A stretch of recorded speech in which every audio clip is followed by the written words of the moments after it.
नमस्कार दोस्तों, तूली the blog में आप सबका फिर से स्वागत है। दोस्तों आज के इस वीडियो में मैं आप लोगों को बताने वाली हूँ कि सिर्फ एक फूंक मारने से ही आप तंत्र मंत्र की क्रिया को ख़त्म कर सकते हैं, स्पेल को ख़त्म कर सकते हैं। अगर किसी ने आपके ऊपर नेगेटिव स्पेल किया है, अगर आपको नज़र लगी है, अगर आप पर तांत्रिक क्रिया हुई है, या फिर आपको किसी पर लगता है कि उसकी एनर्जी मैंने ग्रैब कर ली है, तो फिर इसके लिए आज का वीडियो बहुत ज़्यादा इम्पॉर्टेंट है।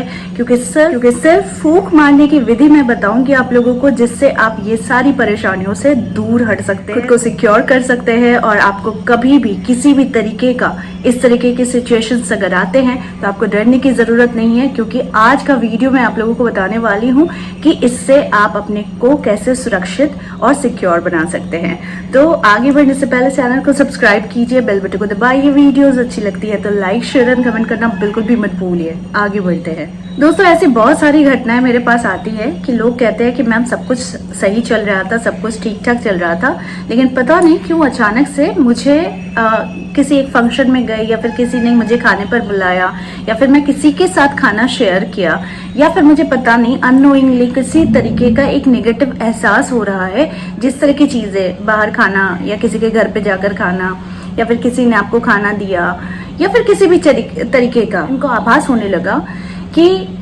उनके ऊपर कुछ नेगेटिव चीज़ें हो रही हैं। क्योंकि जब सही था तो सही था, लेकिन अचानक से किसी के साथ मिलने के बाद या फिर ये सारी चीज़ें होने के बाद उनके मन में बहुत सारी नेगेटिव थॉट्स आने लग गए, रोना आना लग गया, डिप्रेशन आ गया, या फिर हमेशा कोई काम में बाधा आने लगे, या फिर जो सही चल रहा था वो गलत ढंग से होने लग गया। तो इस तरीके के बहुत सारे सिचुएशन से अगर आप भी गुजर रहे हैं और आपको लग रहा है कि आपके साथ भी ऐसी ऐसी चीज़ें हो रही हैं, तो आप ज़रा सा भी देर मत कीजिएगा, सिर्फ ये छोटा सा उपाय ज़रूर कीजिएगा जो मैं आज बताने वाली हूँ। इससे बेनिफिट आपको ये होगा कि एक तो आप सुरक्षित रहेंगे, एक तो आपके ऊपर किसी ने अगर किसी भी तरीके का स्पेल किया है, या फिर आप पर तंत्र प्रयोग किया है, या फिर आप पर कुदृष्टि लगाई गई है, नज़र लगी है जो आपको पता नहीं चल रही है, तो आप उससे बच सकते हैं। क्या करें ऐसा कि इससे हमें सुरक्षा मिले? सबसे पहली चीज़ है कि आप जब एक पूजा पाठ के बीच में रहते हैं तो आप एक सिक्योर एनर्जी के बीच में रहते हैं। आपने एक प्रोटेक्शन शील्ड बना ली होती है जिसमें कोई अंदर झट से आ नहीं पाता है। लेकिन किसी कारणवश हो सकता है जिसने भी आपके ऊपर कोई प्रयोग किया हो, स्पेल किया हो, या फिर उसकी दृष्टि बड़ी स्ट्रांग हो, तो वो प्रवेश कर जाती है आपके अंदर में। तो इसीलिए सुरक्षा कवच बनाने के लिए आपको ये उपाय करना है। अगर आपको ऐसे डाउट्स हो रहे हैं तो सबसे पहले आप किसी के सामने तो खाना मत खाइए, क्योंकि आपके घर में हो सकता है कि कोई बाहर के कोई है जो आपकी खाने को देख रहा है या फिर दृष्टि दे रहा है। तो बहुत सारे लोग होते हैं कि घर में मेड्स होती है, काम करने वाले होते हैं, जिनके सामने ही हमें खाना खाना पड़ता है। तो ऐसे में आप क्या कीजिएगा? तो सबसे पहली चीज़ आपको क्या करनी है कि जो थाली में आपको खाना परोसी गई है उसमें से थोड़ा सा अंश पहले तो ईश्वर के लिए निकाल दीजिए। ठीक है, थोड़ा सा अंश, थोड़ी सी जो भी आपके प्लेट में परोसी गई है वो थोड़ा ईश्वर के लिए आप साइड में परोस दीजिए, यानी थोड़ा सा निकाल दीजिए।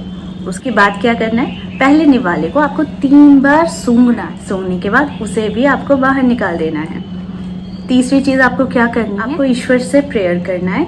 ईश्वर से आपको धन्यवाद कहना है अन्न के लिए, धन्यवाद कहना है कि आज की व्यवस्था के लिए, और धन्यवाद कहना है कि आपकी कृपा के लिए। उसके बाद आपको क्या करना है, 3 बार आपको कोई भी मंत्र का जाप करना है। आप अगर गायत्री मंत्र करते हैं तो 3 बार जाप करेंगे, ओम नमः शिवाय कहते हैं तो 3 बार जाप करेंगे, या फिर सिर्फ राम राम कहते हैं तो वो भी आप 3 बार कहेंगे। आपके मन में जो भी मंत्र है, आपको जो भी लगता है कि ये बहुत पावरफुल है, तो फिर उसी मंत्र को आपको 3 बार करना है। ठीक है, 3 बार करने के बाद आपको पूरे खाने के ऊपर 3 बार फूंक मारनी है। ये सिर्फ आपको अपने खाने के ऊपर करनी है।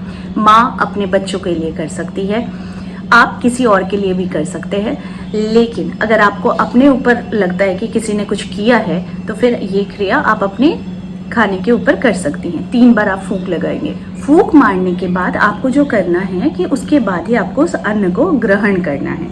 हमेशा ऐसा कीजिए। किसी ने आपको चाय पर बुलाया, आपको किसी ने चाय दिया है, तो आप तो इतनी सारी क्रिया कर नहीं पाएंगे। तो ऐसे में आप क्या करेंगे कि आप चाय को 3 बार सिर्फ सूंघेंगे।